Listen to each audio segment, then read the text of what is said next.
She thought her husband winning $50 million would be the beginning of their fairy tale. She was wrong. Kevin Myers stood in the parking lot of Lexington Tower, his hands trembling as he clutched the lottery ticket that had just changed everything. His 6-year-old son, Tommy, bounced excitedly beside him, completely unaware of the magnitude of what had just happened. $50 million. After years of struggling, of working 2 jobs while his wife Arlene climbed the corporate ladder, after all the nights he'd put Tommy to bed alone because Arlene had another late meeting, finally, something good. "Daddy, can we see Mommy now?" Tommy tugged at his jacket. Kevin smiled, his heart racing with anticipation. "Yeah, buddy, we're going to surprise her." But before we continue with this beautiful story, please kindly subscribe to this channel and comment where you are watching from. And also share below what life or relationship challenge you are facing right now, or what someone you know is going through. Don't forget to like this video as well. All these mean a lot to us. Kevin had imagined this moment 1,000 times.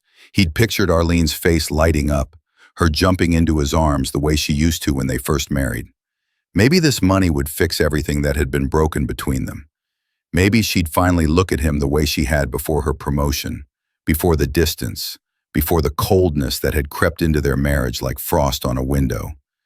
He pushed through the revolving doors of the sleek office building, Tommy's hand warm in his. The lobby was all marble and glass, the kind of place that always made Kevin feel small. Arlene worked on the 12th floor as a senior marketing director. He'd only been here a handful of times. She never invited him to company events anymore. "Can I help you?" The security guard looked up from his desk. "I'm here to see Arlene Myers. I'm her husband." The guard's expression flickered with something Kevin couldn't quite read. Pity, maybe. "She's in a meeting right now. You might want to." "It's important, really important." Kevin's grip tightened on the lottery ticket in his pocket. The guard hesitated, then nodded. 12th floor. Her office is at the end of the hall. The elevator ride felt endless. Tommy chattered about what he wanted to buy with Daddy's lucky ticket, listing toys and video games with the innocent enthusiasm of childhood. Kevin barely heard him. His mind was racing ahead, planning the words. "Arlene, we did it. We're free. You can quit this job. We can be a family again." The elevator dinged. The 12th floor was quiet, most of the offices dark. It was nearly 7 p.m. Of course, Arlene was still here. She was always still here. "Mommy's office is the big one, right, Daddy?" Tommy whispered, as if they were on a secret mission. "That's right, buddy." Kevin's heart pounded as they walked down the plush carpeted hallway. He could see light spilling from under Arlene's office door at the end. He quickened his pace. A smile spread. Then he heard it. Laughter. Arlene's laughter. The kind he hadn't heard in years. Light and genuine and filled with joy. And then a man's voice. Deep, intimate. Kevin froze, his hand instinctively covering Tommy's ears, even though they were still too far away for the boy to hear clearly. "You're terrible," Arlene said, her voice muffled through the door but unmistakable. That playful tone she used to use with him, back when they were young and everything was an adventure. "You love it," the man replied. Kevin's feet moved on their own, carrying him closer. His free hand was still clutching the lottery ticket, now crumpled in his sweating palm. "We should be more careful," Arlene said, but there was no real concern in her voice. "Kevin won't," the man interrupted. "He never does. You said yourself he's too busy playing house husband to notice anything." The air left Kevin's lungs. Tommy looked up at him, confused by the sudden stop. "Daddy?" "Shh," Kevin managed, his voice barely working. "I know, but..." Arlene's voice again. "God, why do I even feel guilty? He's so content, so small. You know, he asked me last week if I thought we should have another baby. Can you imagine?" The man laughed. "What did you tell him?" "What could I tell him? I said maybe someday. But honestly, Derek, I can barely stand the thought of..." If you're enjoying this story so far, pause and comment, "I am enjoying the story," below. Kevin pressed his back against the wall, his legs threatening to give out. Derek Morrison, Arlene's boss. The man she'd mentioned casually over the past 2 years, always professionally, always in the context of work. The man whose wife had just left him 6 months ago. Arlene, Derek's voice dropped lower. You know how I feel about you. How long are you going to keep pretending with him? Silence. The kind of silence that screamed louder than words. I don't know, Arlene finally whispered. It's complicated. There's Tommy, and Kevin has been such a good father and you're miserable, Derek finished. I can see it. Every time you mention going home, you look like you're preparing for a prison sentence. That's not fair, but it's true. More silence. Then a sound that made Kevin's stomach turn. The rustle of movement, the creak of leather, the unmistakable intimacy of closeness. We should stop, Arlene said, but her voice was breathless. Should we? Kevin's hand finally found the door handle. He didn't think, couldn't think. The lottery ticket fell from his other hand, fluttering to the floor like a broken promise. He opened the door. The scene before him wasn't as dramatic as it could have been. They weren't kissing, weren't embracing. But somehow that made it worse. Arlene was perched on the edge of her desk, Derek's standing close enough that their knees touched. Her hand was on his chest. His hand covered hers. They looked at each other the way Kevin and Arlene used to look at each other. They looked at each other the way married people should look at each other. Arlene's face went white. Kevin. Derek stepped back smoothly, professionally, as if he'd rehearsed this moment. Mr. Myers, I didn't realize. Mommy! Tommy squeezed past Kevin's legs, oblivious to the tension crackling through the room like electricity. Daddy has a surprise for you. Arlene's eyes met Kevin's, and for a brief, infinite moment he saw everything. Guilt, yes, but also relief. Relief at being caught. Relief that the pretending was over. Tommy, go wait by the elevator, Kevin said quietly. But Daddy, now. Something in his voice made Tommy obey without argument. The little boy's footsteps faded down the hallway, leaving a silence so thick Kevin could taste it. How long? Kevin asked. His voice sounded strange to his own ears, calm, detached, like he was asking about the weather. Arlene stood up, smoothing her skirt with shaking hands. Kevin, it's not what. Don't. He held up a hand. Don't insult me more than you already have. I heard everything. How long? Arlene's composure cracked. Tears spilled down her cheeks, but they didn't move him the way they once would have. 8 months, she whispered. 8 months, while he'd been home, cooking dinners she never showed up for.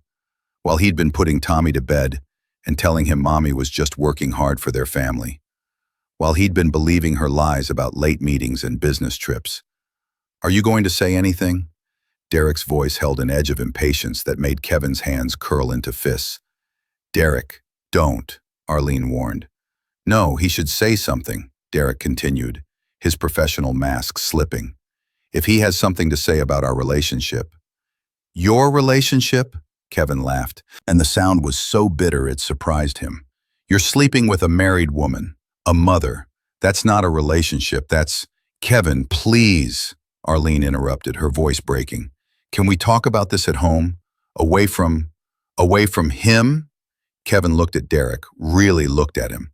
Expensive suit, perfect hair, the kind of confidence that came from never having to struggle. The kind of man Arlene had always deserved, probably. The kind of man Kevin had never been. No, I think he should hear this too. He reached into his pocket, fingers closing around the crumpled lottery ticket. He pulled it out slowly, deliberately, and held it up. I came here tonight to tell you we won, he said, his voice steady despite the way his hands trembled. $50 million. I came here to tell you that finally, all our struggles were over, that you could quit this job, that we could be a family again. He paused, letting the words sink in. I came here to save our marriage. Arlene's face transformed, shock, calculation, regret, hope, all flickering across her features in rapid succession. Derek's expression hardened, his eyes fixed on the ticket. Kevin, Arlene breathed, taking a step toward him. Oh my God, Kevin. I don't. He stepped back, keeping the distance between them. I heard what you said about me. Small, content, playing house husband. Is that really what you think? After everything I sacrificed so you could chase your career? I didn't mean it like that, Arlene said quickly, desperately. I was just frustrated. You were honest, Kevin interrupted. Maybe for the first time in months. And you know what? I should thank you for that. He looked down at the lottery ticket in his hand. All those numbers that had seemed like magic an hour ago. All that promise of a better life. He thought about Tommy waiting by the elevator. He thought about the house they'd bought together, the bed they'd shared, the dreams they'd built, and then slowly demolished. The question is, he said slowly, looking up to meet Arlene's desperate gaze, what happens now? Arlene moved toward him, her hand reaching out. Kevin, please. I made a mistake, a terrible mistake, but we can fix this. With the money, we can start over, Can we? He glanced at Derek, who stood silently now, his expression unreadable. Or will you just find another late meeting to attend, another business trip to take? That's not fair, Arlene whispered. Fair? Kevin felt something break open inside him. Not rage, but something colder and more final. You want to talk about fair? I'll tell you what's not fair, Arlene. What's not fair is Tommy asking me every night why Mommy doesn't love us anymore. What's not fair is me defending you to my own son when you can't even bother to show up for his birthday dinner. What's not fair is... His voice cracked. He stopped, swallowed hard, forced himself to continue. What's not fair is that I still love you, he finished quietly. Even after hearing you laugh with him. Even after knowing what you think of me. Even now. Arlene was crying openly now, mascara streaming down her face. Then we can fix this. Kevin, please. I love you too. I got lost. But we can find our way back. With the money. The money. Kevin looked at the ticket again. Yeah, the money changes everything, doesn't it? Derek finally spoke, his voice carefully neutral. Arlene, maybe we should. Shut up, Arlene and Kevin said simultaneously. In any other moment it might have been funny, but there was nothing funny about the way Arlene was looking at Kevin now. Desperate, pleading, and underneath it all, calculating. He could see her mind working, weighing her options, trying to figure out how to salvage this, trying to figure out how to keep the money. I need time, Kevin said finally. I need to think. Okay, Arlene agreed quickly. Yes, time. Take all the time you need. I'll come home tonight and we can... No, Kevin shook his head. You'll stay somewhere else tonight. Maybe here. Maybe with him. I don't care. But Tommy and I are going home alone. You can't keep me from my son, Arlene said, a flash of her old authority returning. I'm not keeping you from him. I'm keeping you from using him as leverage to get what you want. Kevin moved toward the door, then stopped. And Arlene, if you try to take Tommy from me, if you try to use him in whatever legal battle is coming, I will make sure everyone knows exactly why our marriage fell apart. Your parents, your colleagues, everyone. Kevin, you wouldn't. Try me. He walked out, leaving Arlene standing in her office with her boss, her lover, her co-conspirator in betrayal. He picked up Tommy from where the boy sat swinging his legs by the elevator, confused but patient. Is Mommy coming? Tommy asked as they descended. Kevin looked down at his son's trusting face and made a decision. Not tonight, buddy. Tonight it's just you and me. Are we celebrating your lucky ticket? Kevin thought about Arlene's face when she saw what he was holding. He thought about Derek's calculating expression. He thought about 8 months of lies and late nights and lonely dinners. Yeah, he said softly, we're celebrating. But as they walked to the car, Kevin Myers made a choice that would change everything.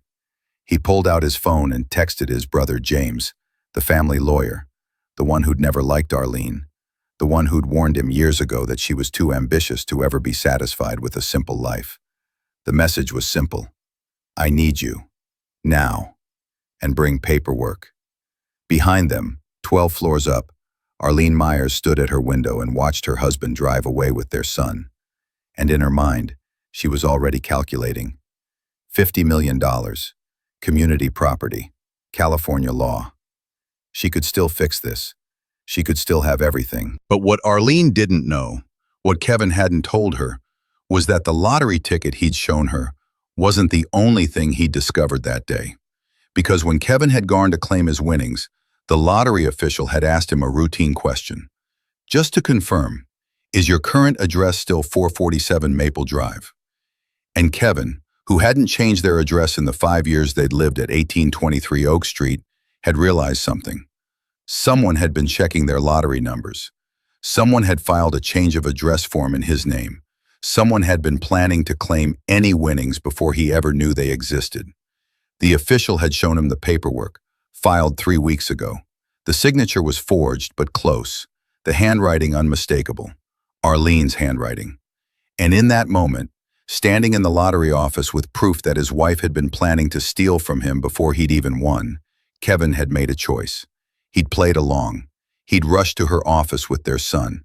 He'd wanted to see her face, hear her truth, understand the depth of her betrayal. Now he knew. And now, driving away from Lexington Tower with his son singing in the back seat, Kevin Myers smiled for the first time in months. Because Arlene thought she was calculating her next move. But Kevin was 3 moves ahead. And tomorrow morning, when Arlene woke up and checked their joint account, she would discover that Kevin had already transferred every penny to a new account in his name only, an account he'd opened 3 months ago when he'd first started suspecting her affair. The lottery money would never touch their joint assets. His lawyer would make sure of that. Arlene had taught him well, after all. She'd taught him that in the modern world, you had to protect yourself. You had to play the game.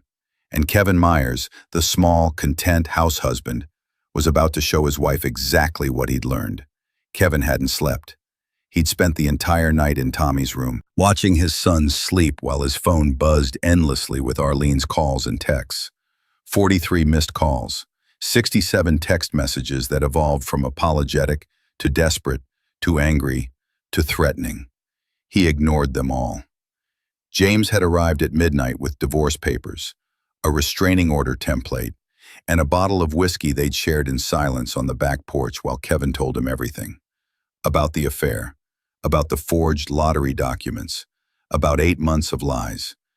She was going to steal from you, James had said, shaking his head. Before you even won. She was that confident there was money coming. Or she was planning to leave anyway, Kevin replied. Maybe she was just making sure I got nothing. Now, as dawn broke through Tommy's bedroom curtains, Kevin heard the front door open. Arlene had a key, of course. He'd forgotten to change the locks. He moved quietly, closing Tommy's door behind him before heading downstairs. Arlene stood in their living room, still wearing yesterday's clothes, her makeup smudged, her hair disheveled. She looked small and broken, exactly the way she'd looked when they first met, and she'd just lost her father. His heart still ached at the sight. That was the worst part. "We need to talk," Arlene said, her voice hoarse. "There's nothing to talk about." "Kevin, please." She moved toward him, and he saw her strategy immediately. The vulnerable approach, the damsel in distress. "I know I hurt you.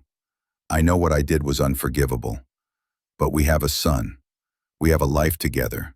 We have nothing," Kevin interrupted. "We have a marriage built on lies and a son you barely see." "That's not fair. I work hard to provide for this family." "You work hard to avoid this family," Kevin corrected. "There's a difference." Arlene's mask slipped, showing a flash of the cold calculation beneath. "Fine. You want to do this the hard way? Let's talk about California community property law. That 50 million, half of it is mine." "Is it?" Kevin pulled out his phone, opened his banking app and turned the screen toward her. "Check our joint account." Arlene's fingers fumbled with her own phone. He watched as she logged in, watched as the color drained from her face. "You emptied it. You emptied our entire savings account." "My entire savings account," Kevin corrected. "The one I opened 3 months ago. In my name only. Remember when you insisted I needed to get better at managing money? When you suggested I open a separate account to practice? I took your advice. You can't do this. I already did. And the lottery money? It'll never touch any joint asset. My lawyer made sure of that. If you're enjoying this story so far, pause and comment, "I am enjoying this story," below. Arlene stared at him like she was seeing a stranger. "Who are you? This isn't like you." "You're right. The old Kevin would have forgiven you, would have believed your tears and your promises. But that Kevin died yesterday, when he heard his wife laugh with another man and call him small. I didn't mean—" "Stop." Kevin held up his hand. "I'm tired of your explanations. I'm tired of your excuses. I'm tired of you." Arlene's eyes narrowed. "You think you're so smart? You think you've won? I have the best lawyers in the city. Derek already offered to pay for them." "Did he?" Kevin smiled, and it wasn't a kind smile. "That's interesting. Does his wife know about his generous offer?" "His ex-wife," Arlene corrected. "They're divorced." "Are they?" Kevin pulled out another document from his pocket. James had been busy. According to public records, Derek Morrison and Patricia Morrison are still legally married.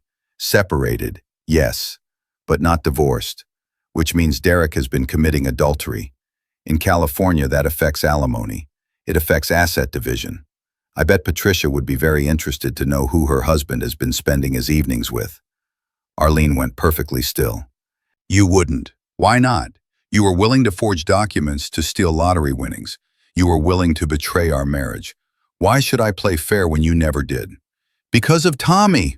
Arlene's voice rose, cracking with genuine emotion for the first time. "Because whatever happened between us, he doesn't deserve to be caught in the middle of this." "You're absolutely right." Kevin's voice softened. "Which is why I'm giving you a choice. You can fight me on this, drag it through courts, make it ugly. Let Tommy see exactly what kind of person his mother is. Or you can sign the papers James left on the kitchen table and walk away with your dignity intact." "Sign what papers?" "Divorce papers with a very reasonable settlement. You get to keep your career, your reputation, and a clean exit. I get full custody of Tommy, the house, and the lottery money stays mine since it was never marital property." Arlene laughed, but it was a hollow sound. "That's not reasonable. That's everything you want and nothing I want." "What do you want, Arlene? Really?" Kevin stepped closer, and for the first time in months, she backed away from him. "Do you want Tommy?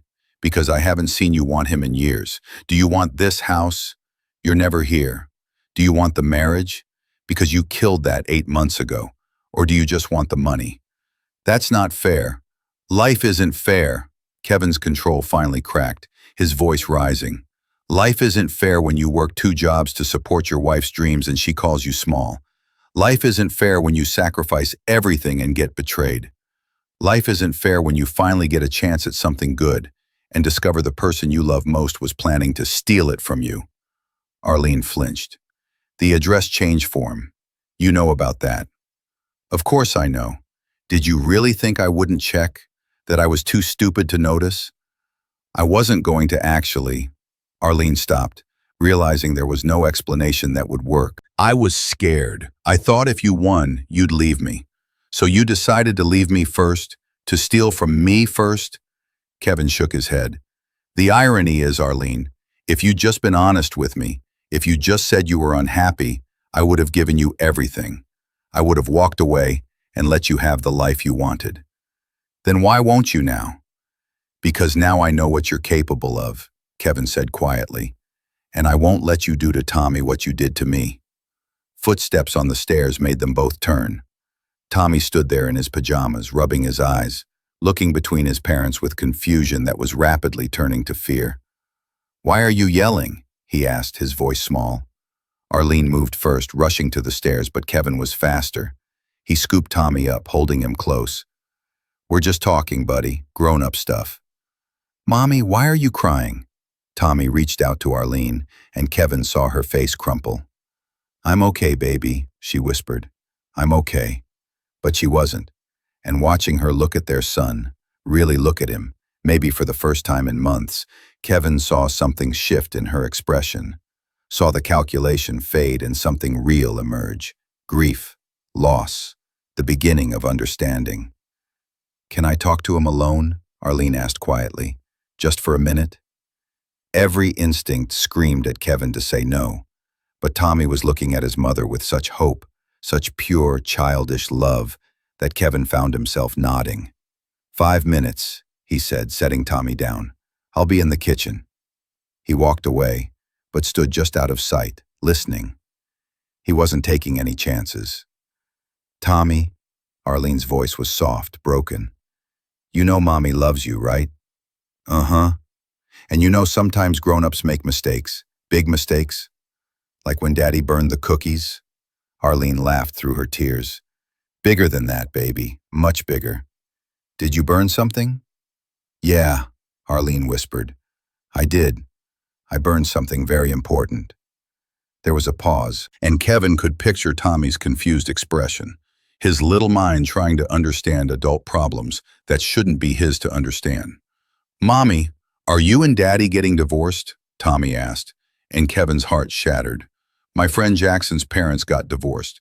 He has 2 houses now. Arlene didn't answer right away. Kevin heard her crying, heard Tommy's little voice saying, Don't cry, Mommy, it's okay. But it wasn't okay. Nothing was okay. Finally, Arlene spoke. Tommy, I need you to know something. Whatever happens between me and Daddy, it's not your fault.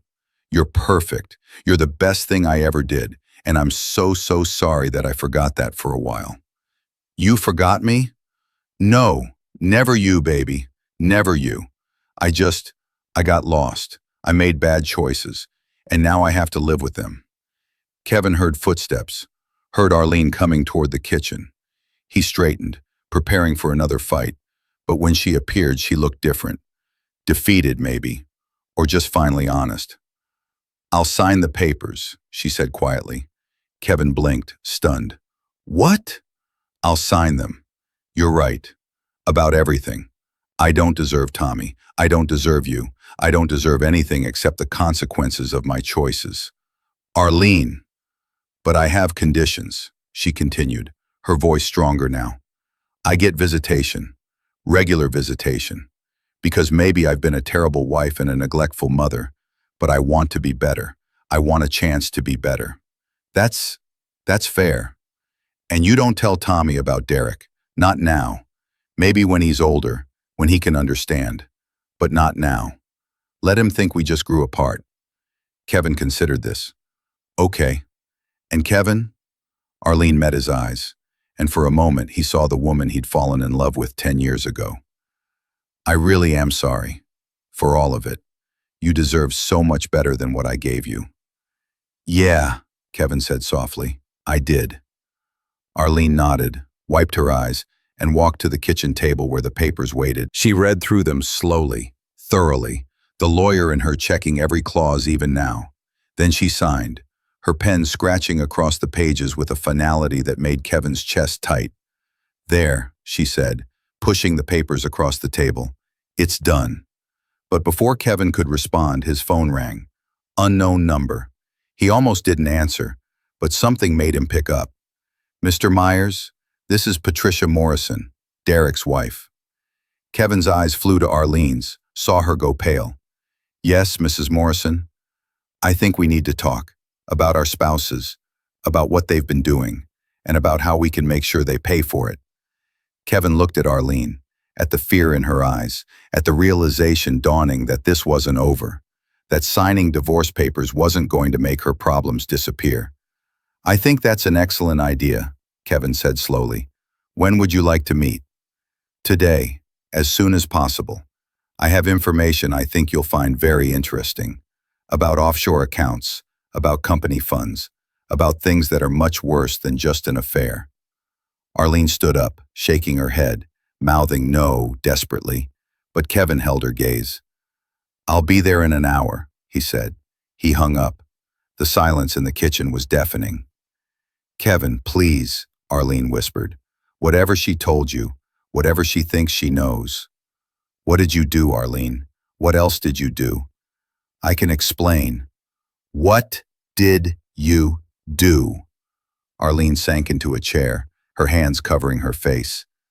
Derek and we've been planning to start our own company, using contacts from our current jobs, using confidential information, client lists, marketing strategies. We were going to, you were going to steal from your own company? Kevin felt the room spin. Arlene, that's corporate espionage. That's illegal. I know. She looked up at him, tears streaming down her face. I know what it is, but I was going to leave anyway, and I thought I deserved something for all the years I gave them. And Derek said it was standard practice, that everyone does it.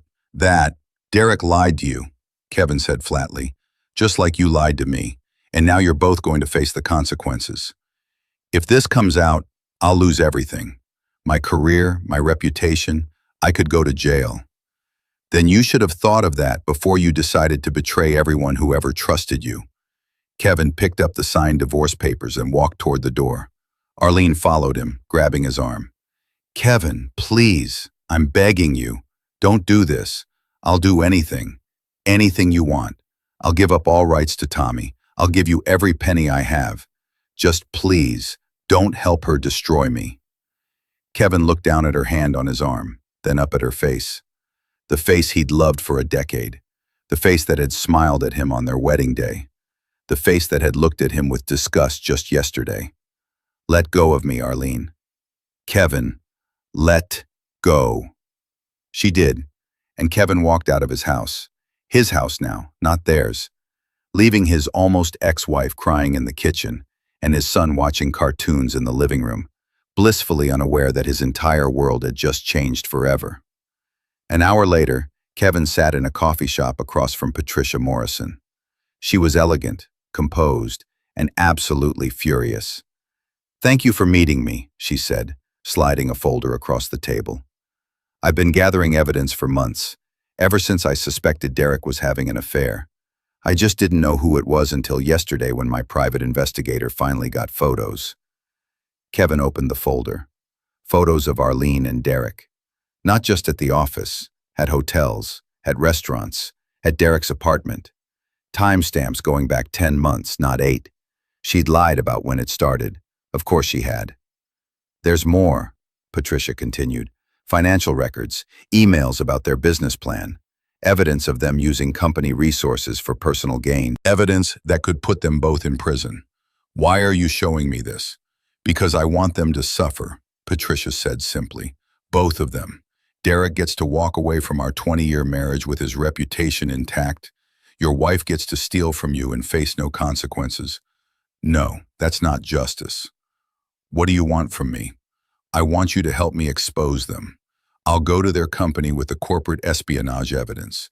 You go to the media with the lottery story, how your wife tried to steal your winnings, how she was having an affair with her married boss. We destroy them together. Kevin looked at the photos, at the evidence, at the scorched earth revenge being offered to him on a silver platter. He thought about Arlene's face when she said she wanted to be better. He thought about Tommy asking if they were getting divorced.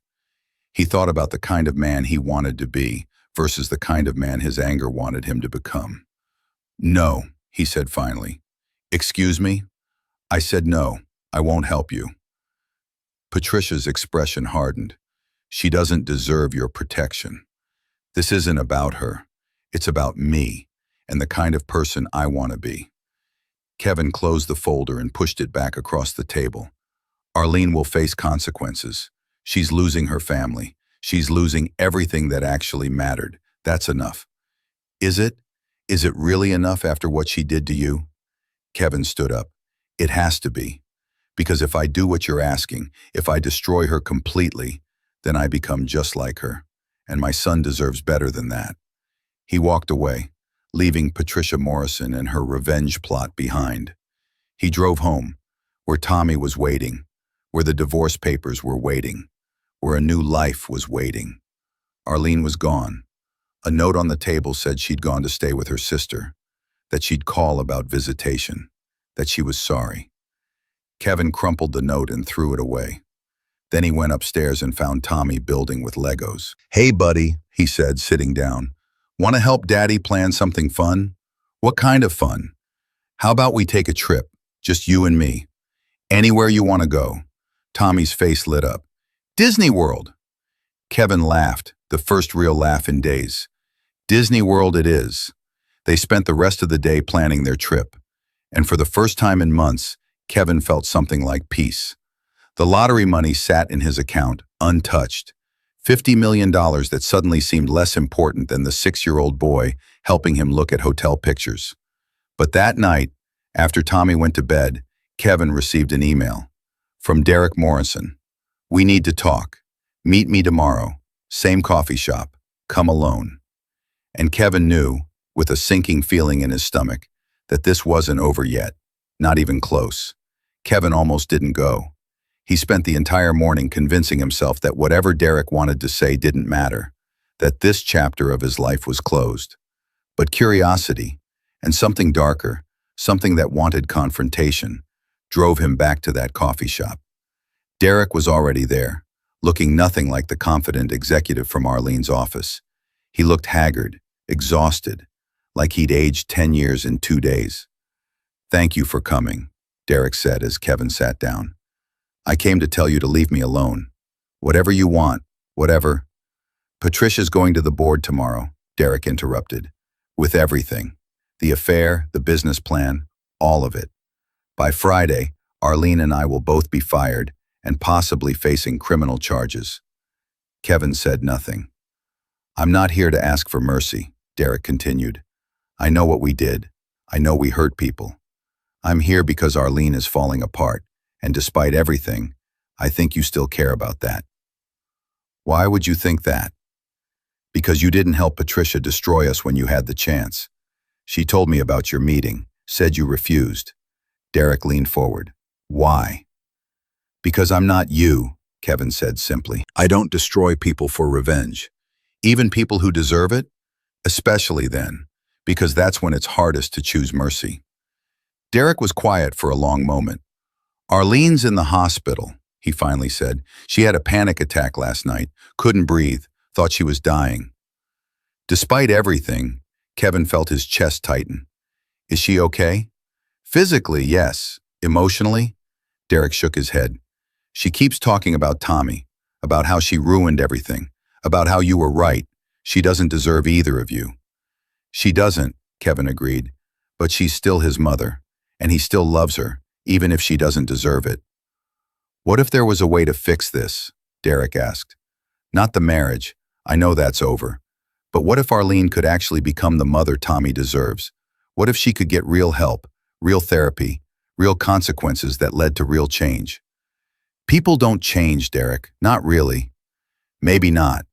But people can grow, if they're forced to." Derek pulled out his phone, showed Kevin a document. "I've been talking to Patricia, negotiating. If Arlene and I turn over everything willingly, the business plans, the client information, everything, and if we both resign and agree to therapy and community service, Patricia will agree not to press criminal charges." "Why would she do that?" "Because I'm giving her everything in the divorce. The house, the cars, the savings, everything. She gets her revenge, just not the way she originally wanted." Derek's expression was bitter. "And I convinced her that destroying Arlene completely would hurt Tommy more than it would hurt Arlene." Kevin stared at him. "You're doing this for Tommy?" "I'm doing it because Arlene made me realize I've become someone I don't recognize. Someone who destroys marriages and families. Someone whose own kids won't talk to him anymore." Derek's voice cracked. "My daughter called me yesterday. First time in 6 months. You know what she said? She said she was ashamed to have me as a father, that she'd rather have no father than one who cheats on her mother." For the first time, Kevin felt something almost like sympathy for the man across from him. Almost. "What do you want from me?" Kevin asked. "I want you to convince Arlene to take the deal. She won't listen to me, won't listen to Patricia, but she might listen to you." "Why would I do that?" "Because the alternative is she goes to prison, and then Tommy really does lose his mother forever." If you're enjoying this story so far, pause and comment, "I am enjoying this story," below. Kevin drove to the hospital. Arlene was in a private room, hooked up to monitors, looking small and broken in the white hospital bed. She didn't look like the powerful executive who'd betrayed him. She looked like someone who'd lost everything and finally understood what that meant. "Kevin," she whispered when she saw him, "I didn't think you'd come." Derek told me about Patricia's deal. I'm not taking it. Why not? Because it's not enough, Arlene said bitterly. I deserve worse. I deserve everything that's coming. This isn't about what you deserve, Arlene. It's about what Tommy needs. Tommy needs a mother who isn't a criminal. He needs a mother who's present, who's trying, who's honest about her mistakes and working to fix them. Kevin pulled a chair closer to her bed. Take the deal. Do the therapy. Do the community service.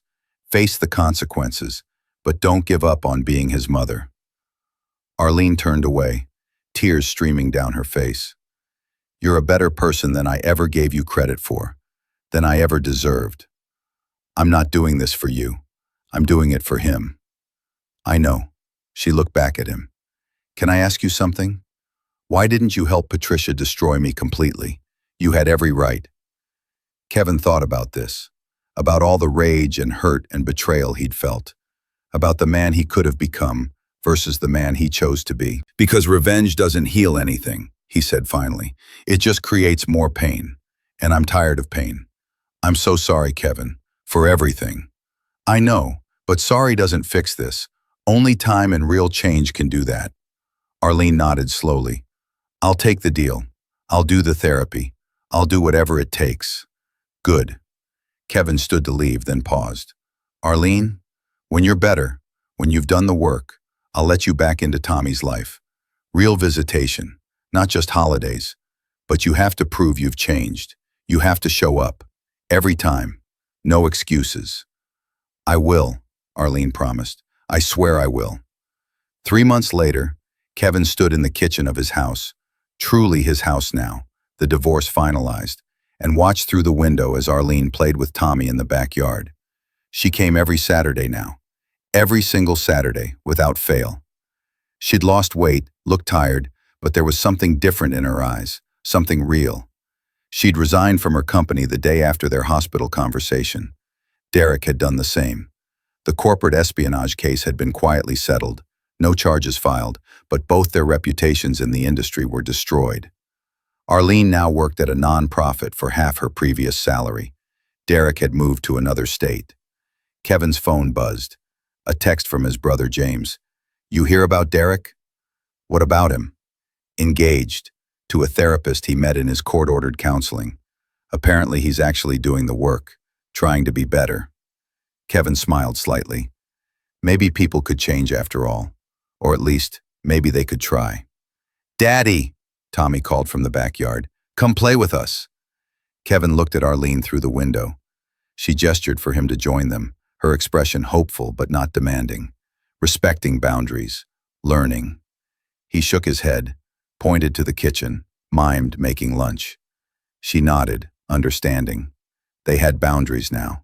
Clear, healthy boundaries that protected everyone involved. As Kevin made sandwiches, he thought about the lottery ticket that had changed everything. The $50 million sat mostly untouched in careful investments. He'd bought a modest new car, set up college funds for Tommy, donated to charity, but the money itself? It mattered less than he'd imagined. What mattered was the truth it had revealed. What mattered was the life it had given him the courage to demand for himself and his son. What mattered was learning that his worth wasn't measured by his wife's opinion or his bank account, but by the man he chose to be when everything fell apart. His phone rang, an unknown number. Hello?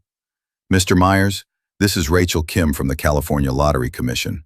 We're putting together a winners feature for our website. Would you be willing to share your story? Kevin looked out at Tommy, laughing as Arlene helped him build a fort from fallen leaves. He thought about everything they'd been through, all the pain and betrayal and hard-won healing. Thank you, he said politely, but I think I'll keep this story private. Are you sure? A lot of winners like to share how the money changed their lives. Kevin smiled. It did change my life, just not in the way anyone expected. He hung up and carried the sandwiches outside. Arlene thanked him, their hands briefly touching as she took a plate. No spark, no longing, just the careful courtesy of two people learning to co-parent, learning to be better than they were.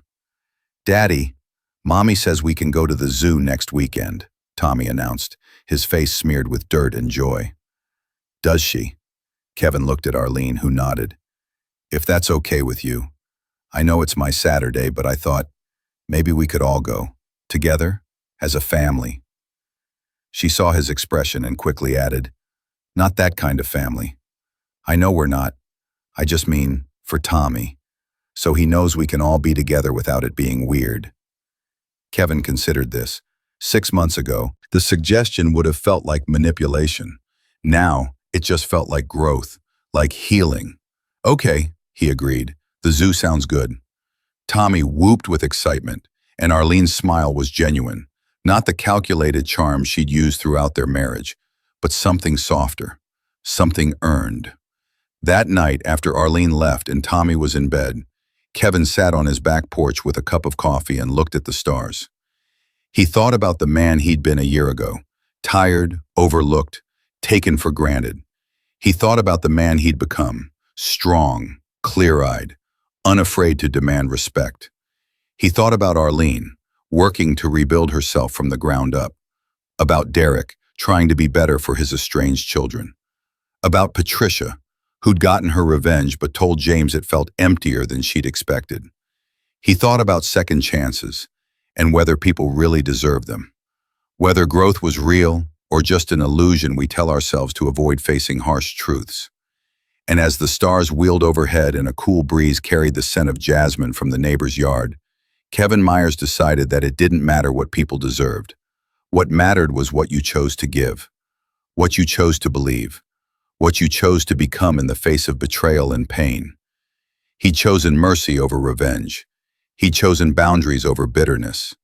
He'd chosen to let Arlene earn her place back in Tommy's life, rather than cutting her out completely.